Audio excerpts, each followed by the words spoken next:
Merhaba arkadaşlar, kanalımıza hoş geldiniz. Bugünkü videomuzda çok güzel bir yelek çalışmamız olacak. Şöyle iplerimi alıp geldim. Zemin rengim beyaz olacak ve 3 renk kullanacağım. Ben alternatif olarak ip sayısını azaltabilirsiniz. Sadece 2 renkli yapabilir, modeli ikinci renkle koyabilir ve o şekilde devam edebilirsiniz. Ya da çoğaltabilir. Elinizde kalan ufacık ipleri bile değerlendirip bu modele uygulayabilirsiniz arkadaşlar. İplerin bebe yünü 100 gramda 250 metre civarı kalınlıkta ipler. Şişimde şöyle tunus tığım var. Tunus şişim, tığım ne derseniz 5 numara. Anlatıma geçmeden evvel eğer ki kanalımıza abone değilseniz abone olarak bizlere destek olmanızı rica edeceğim ve hemen anlatıma geçeceğim. Ön hazırlık olarak ben şöyle arkayı ördüm, arka parçamı ve ön parçamın kol kesimine kadar olan kısmının bir tanesini ördüm şu şekilde. Neden? Çünkü beden kısmını ayarlayabilmek için önce arkayı yaptım. Sizler de kaç yaş için istiyorsanız o şekilde zincir çekip zinciri direkt bebeğin, çocuğun sırt kısmına kol altından ölçerek istediğiniz bedene göre ayarlayabilir. Ya da işte hazır kıyafetlerini ölçebilirsiniz ya da beden tablosunu kullanabilirsiniz. Hani bebek yanınızda değildir, hediye yapıyorsunuzdur, sipariş almışsınızdır. Bu gibi durumlarda da beden tablosuna uygun ölçülerde başlayıp arka kısmı öncesinde yaparak sonrasında onun yarı ölçüsünde de ön kısımları ayarlayabilirsiniz. Ben hani ölçüyü zaten göz kararı yaptım, illa şu şekilde olacak diye bir ölçüm yoktu ama ilmek sayısı olarak 52 tane ilmek başladım arkadaşlar. İpin kalınlığına göre, yine elinize göre beden genişliği değişebilir. Bu doğrultuda da hani dikkat edebilirsiniz ilmek sayısına. Ön kısımlarda da 26 ilmek başladım. Kenar tığı geçeceğim. Kenar tığı geçeceğim için gövdede ilik yapmayacağım örerken. Dolayısıyla üst üste gelmesi gerekmiyor. Öyle bir model olduğundan dolayı da tam yarısı kadar başladım. Bu şekilde şimdi hep birlikte nasıl başladık, modeli nasıl yaptık yapalım, ilerleyelim birlikte. Evet, hemen bunları kenara çekip beyaz ipimi alıyorum. 26 tane ön için ilmeğimi atarak başlıyorum. Başlangıçlarımız aynı. Modeli koyuşumuz aynı. Önlerde ve arkada hepsi aynı şekilde. Dolayısıyla 3 parçayı da başlarken bu şekilde başlayacağız arkadaşlar. Başlangıç ilmeğimi attım. Rahat bir zincir çekeceğim ki alt kısmı düzgün dursun, kasmasın, kullanışlı olsun diye. Bakın, şişim zaten 5 numara ve ben ilmeği çıkardığım gibi bırakıyorum. Asla sıkmıyorum ilmeklerimi. Bu şekilde 26 tane zincirimi çekeceğim.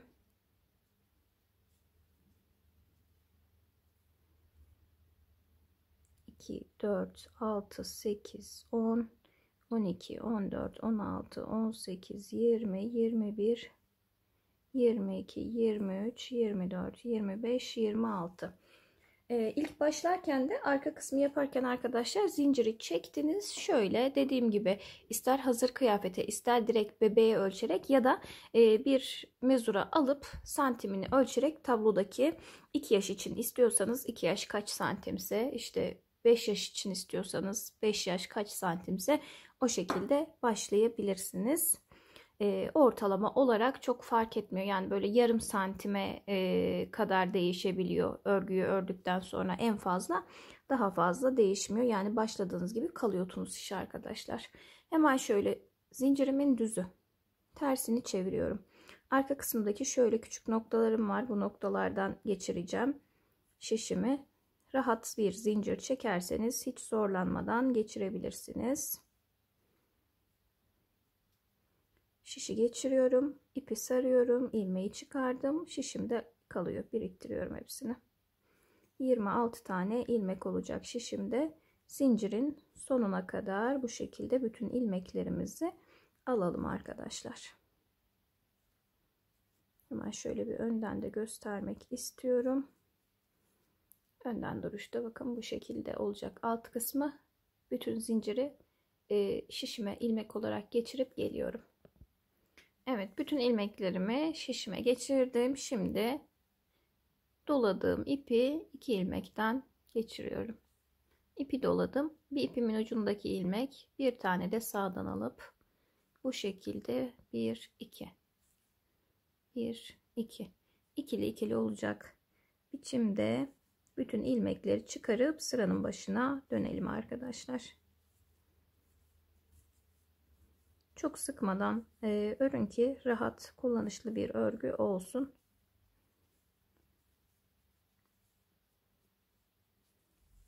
Sıranın başına geldim. Hemen ikinci ilmekten, bakın ilkinin üstünde zaten şişimdeki ilmek var. İkinci ilmekten şöyle üstteki tek kattan geçiriyorum. Doladım, ilmeğimi çıkardım, yine şişime taktım. Bu şekilde düz örgüyle, tunus işi düz örgüyle ikinci sıramızı da girelim. 3 sıra düz yapacağız arkadaşlar. Şimdi sıra sonunu göstermek için hemen hızlı hızlı alıyorum ilmeklerimi. Kesmeden geçelim. Parçamız kısa olduğu için zor olmayacaktır. Hemen şöyle sıranın sonuna geldiğimde bakın hep tek tek üstteki telleri aldım. Sona geldiğimde buradaki tek teli alıyorum. Hemen karşı tarafında, yani arkaya denk gelen ikinci teli de alıyorum. Bir ilmeğin karşıdaki altındaki telini de aldım, yani sonda, kenar kısmının düzgün durması için. Sonu hep bu şekilde alacağız. Sıra sonunu. Yine ikişer ikişer ilmeklerimi çıkararak geliyorum. Sıra başına geleceğim. Tekrar gideceğim. Tekrar geleceğim. 3 sıraya tamamlayalım. Evet, 3 sırayı tamamladım. Yeşil ipimle geldim arkadaşlar. Kullanacağınız ikinci renk ipi alalım. Bu noktada hemen şöyle bir ilmek atıp son 2 ilmeğimi bıraktım. Bakın geçeceğim renkle burayı yapıyorum. Bu şekilde de sıkıladıktan sonra hemen ikinci ilmekten geçirdim. Şimdi burada şuna dikkat edelim. İlmek sayımız muhakkak, yani muhakkak değil tabii ki, gelme ihtimali de var ama yüksek ihtimalle gelmeye de bilir. Burada beyaz ipimde bakın modeli koymadan şu taraftan başlayacağız. Buradan ben de hemen örnek vererek başlayayım. 1 2 3 dördüncüye model yapıyoruz. 1 2 3 dördüncüye model. Sıranın sonunda modelden sonra 2 tane ilmeğim kalmış. Şimdi bu parçada burada 3 beyaz, burada 2 beyaz kaldığı için karşı tarafa, bu tarafa 2 beyaz, bu tarafa 3 beyaz yapacağım. Burada tek de kalmış olabilir. Burada tek kalırsa burada bir ilmek ördükten sonra hemen modeli koyalım ki karşılıklı koyduğumuzda şurada az kalan kısmı ben kenar tarafına getireceğim ve arkayla dikerek birleştireceğim. Burayı bu tarafta öne gelecek. Dediğim gibi aynı şekilde tam ters simetrisi olsun ki, yani şöyle burada 3 ise burada da 3 olsun ki ön kısmı düzgünce, düzenlice dursun diye o şekilde yapacağım. Şimdi burada 2 tane kaldığı için direkt ona göre başlıyorum. İlk parçamı tabii ki modele uyumlu yaptım. 3 tane ilmek dördüncüye model olarak. Bunu da ikinci parçayı da onun tam tersi olarak yapacağız. 2 tane ilmeğimi aldım.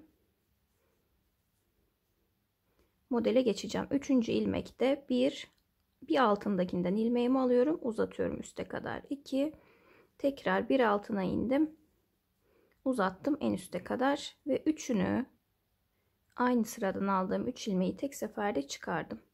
Yan tarafa geçiyorum. 1 2 3 tane normal ilmeğimi aldım. Dördüncüye geldiğimde ilmeği aldım, hemen altındakinden alıyorum, uzattım, hemen altındakinden alıyorum, uzattım. Üçünü tek ilmeğe indirdim. Yan taraftan devam. 1 2 3,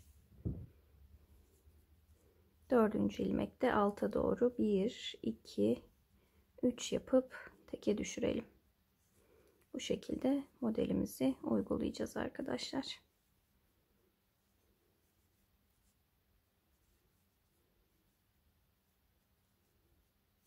Sıranın sonuna kadar arka kısımda da aynı şekilde uygulayalım. Ön kısımlarda da aynı şekilde.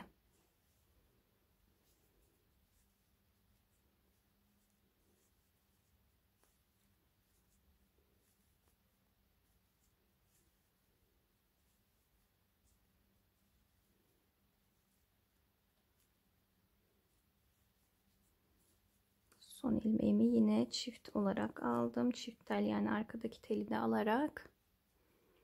Sonra yine aynı beyazı ördüğümüz gibi burada da ilmeklerimizi 2 çıkarıp sıranın başına dönelim.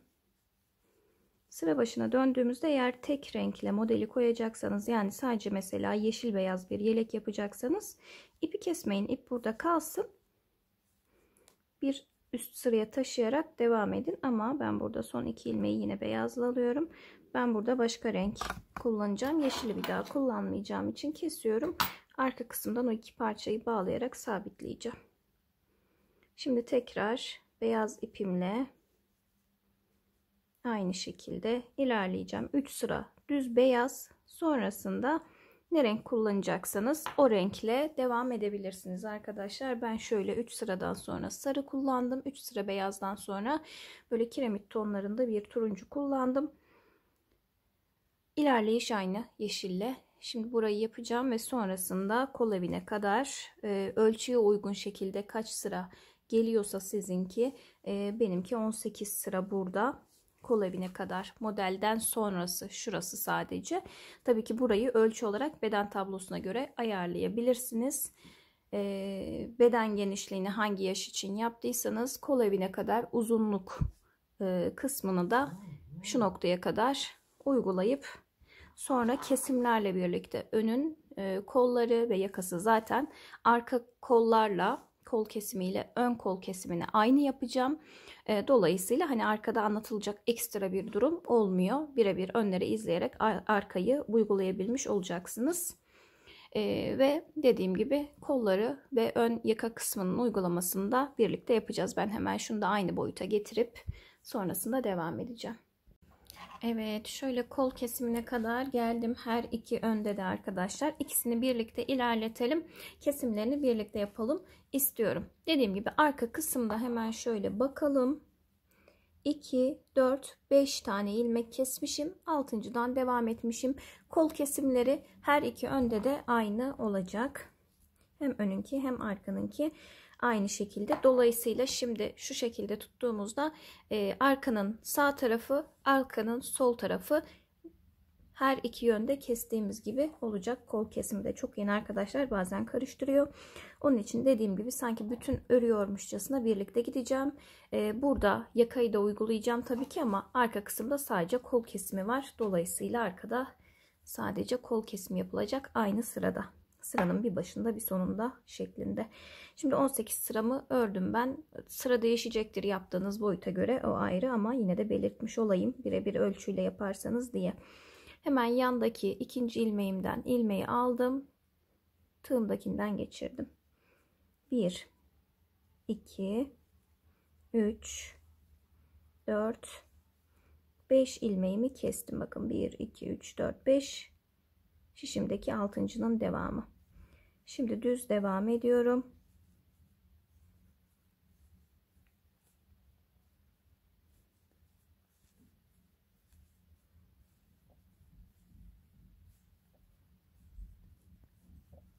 Yaka kısmında ikişer keseceğim. Dolayısıyla bakın sonda 1-2 tane ilmek kalana kadar geldim. Son ilmeği de hem buradan hem şu şekilde arkadaki şu ara ilmekten alıyorum. Hem bunu hem bunu. Buradaki 2 ilmeğim kalmış oluyor. Buradan geri dönüp devam edeceğim, ama ben dediğim gibi şöyle iki yönü de birlikte keserek göstermek istiyorum. Hemen burada 2 tane kesimimizi yapıyoruz. Burası ön. Dolayısıyla şu kısımla aynı. 2 tane kestikten sonra düz örüyorum. Sıranın sonuna kadar. Sıra sonunda 5 tane ilmeğimizi bırakacağız. Orada da kol kesimimizi yapmış olacağız.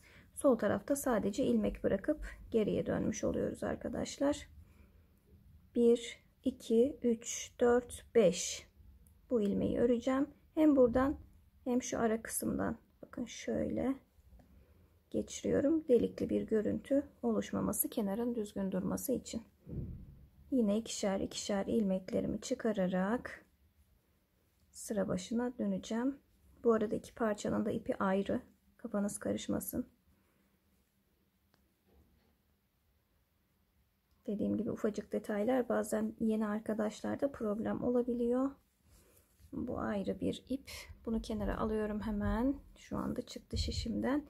Buradan geriye dönmüştük. Burayı da bu şekilde devam ediyorum. Şimdi kol kesimleri bitti. Sadece yaka kesimlerini ilerleteceğiz. İki tarafında kesimlerini gördük. Buradan devam ediyorum. Düz artık her ilmekten bir ilmek alarak ilerletiyorum kol tarafını. Aynı şekilde burada da bu taraf, sol taraf aynı şekilde dümdüz ilerleyecek arkadaşlar.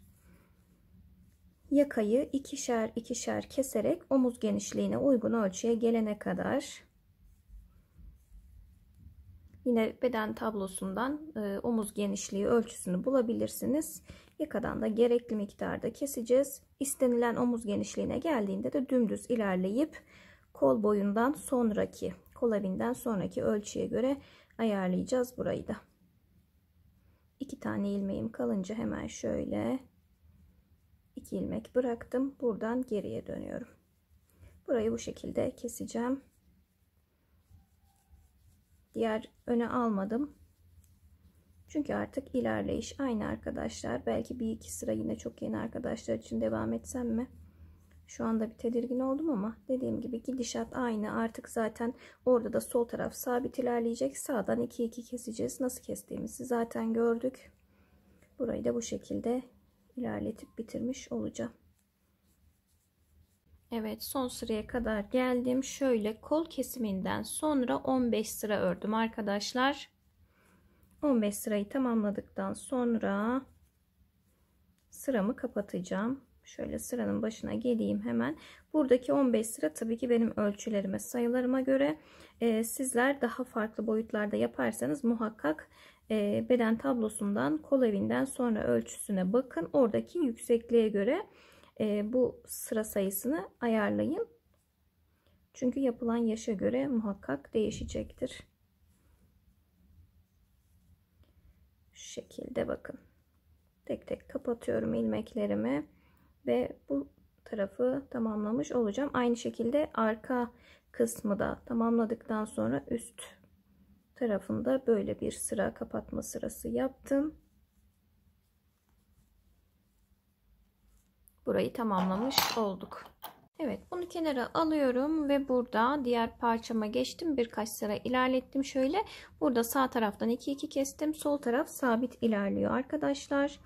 2 3 4 5 6 7 8 9 10 11 12 13 14 15 tane ilmeğim kalmış. Son bir tane kesim yapacağım burada sağ taraftan.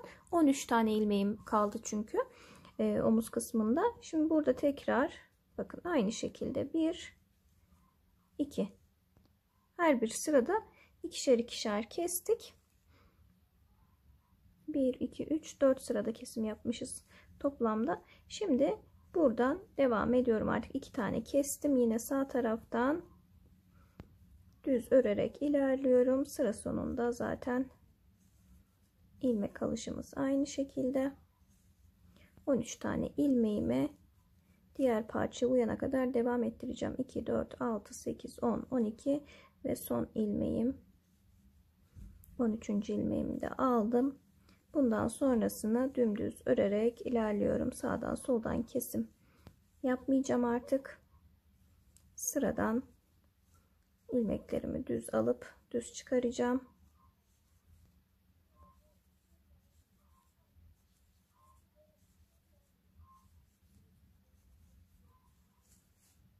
Ve bu şekilde devam edip aynı boyuta gelene kadar tamamlamış olacağım. Evet, ikinci tarafı da bitirdim arkadaşlar. Şimdi ön ve arkaları birleştirme zamanı. Şöyle kol kenarından boyun kısmına doğru omuzları birleştireceğim. Sonrasında da etek kısmından başlayıp kol evine kadar birleştireceğim. Bu noktada ister dikebilirsiniz, isterseniz tığ ile birleştirme yapabilirsiniz. Tercih tamamen size kalmış. Ben dikerek ilerleyeceğim bu aşamada. Hemen ipliğimi iğneme geçireyim ve şu bir parçayı birlikte dikelim. Evet, şöyle daha düzgün görünebilecek şekilde ayarladıktan sonra buradaki ipimi zaten kesmemiştim. Kesmiş olursanız da yeni ip ekleyip sabitleyebilirsiniz, düğümleyerek, hiç fark etmez arkadaşlar. Şöyle alttan üste doğru gelecek şekilde dikeceğim. Öncelikle buradan tekrar geçiyorum. Buradan da şu şekilde karşılıklı olarak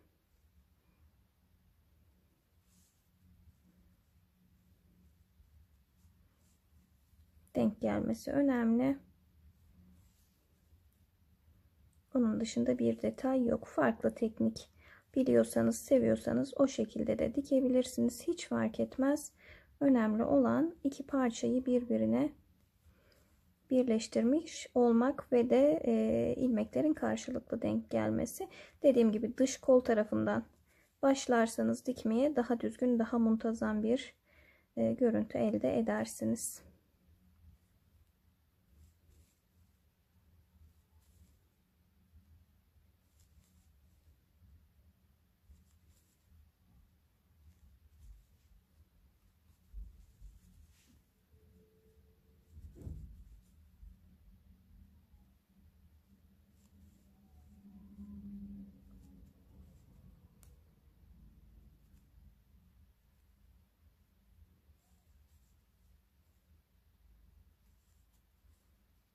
En son kısma geldiğimde şöyle bir ipimi çekip düzelteceğim. Bu şekilde bir görüntü elde edeceğim arkadaşlar. Kalan yerleri de aynı şekilde dikip geliyorum hemen. Evet, dikiş detaylarını tamamlayıp geldim. Şimdi şöyle kenar kısmından tığ yapacağım. Ben sarı ipimle tığlamasını yapacağım. Herhangi bir noktasından sabitleyerek başlıyorum. Öncelikle bir sıra sık iğne geçeceğim bütün etrafına. Örgünün duruşuna uygun şekilde çok sıkmadan her ilmeğin kenarına bir defa batıp tek seferde çıkararak bu şekilde bir sıra sık iğne yapacağım. Üzerine sonrasında tığlama detayını ekleyeceğiz arkadaşlar. Şimdi ben başladığım noktaya tekrar gelene kadar bütün etrafını dolanacağım yeleğimin. Aynı zamanda kol kenarlarına da yine sık iğne geçeceğim. Bu şekilde bütün etrafını dolanıp geliyorum. Evet, kenar sık iğnesini tamamladım. Hatta bu noktalarda dış tığlamasını da yaptım sık iğneden sonrasını. Şuradaki kol kısmında da sık iğneyi geçtim ve kenar detayını, tığlamasını nasıl yaptım hemen birlikte orayı da bu küçük parçada göstermiş olayım istiyorum. En sonda başladığım noktada 3 tane zincirimi çektim, ipi üzerine alıyorum, aynı noktaya 1 2 üçlü trabzan yapıyorum ve tekrar bir tane daha, 2 tane üçlü trabzan, bir zincir olduktan sonra 1 2 tane atlayıp 3. sık iğneye sabitliyorum. Yine 3 tane zincir, ipi üzerine alıyorum, aynı noktaya üçlü trabzan yapıyorum. 2 tane üçlü trabzan yaptım. 1 2 3 sayıyorum ve üçüncüye batıp sabitliyorum. Bu şekilde ilerleyerek bütün etrafını aynı şekilde dolandım arkadaşlar. Ekstra hiçbir farklı detay yok. Bu şekilde 3 zincir, 2 tane üçlü trabzan yanına aynı noktaya yapıyorum. Sonrasında 1 2 3. kısma sabitledim. Bütün etrafını bu şekilde dolandım ve yeleğimi bu şekilde tamamladım. Şimdi sadece kol kısmı kaldı zaten. Hemen burayı da bitirip geliyorum. Evet, tamamen bitirdim arkadaşlar. Bu şekilde gördüğünüz gibi. Ben şu noktadan bir tane düğme dikeceğim. Ve hemen bakın şu şekilde zaten tığlama noktalarında ilik yerine geçebilecek boşluklarımız var. İsterseniz bir tane, isterseniz 3-4 tane, yeleğinizin boyutuna göre istediğiniz şekilde düğme dikebilirsiniz. Dediğim gibi tığlama kısmının aralarındaki boşluklar ilik için yeterli gelecektir.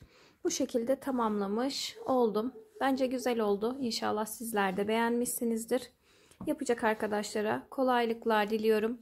Videolarımızın devamlılığı için beğenmeyi, yorumlarla desteklemeyi lütfen ihmal etmeyin. Bundan sonraki videolarda görüşmek üzere. Hepiniz hoşça kalın, sağlıcakla kalın.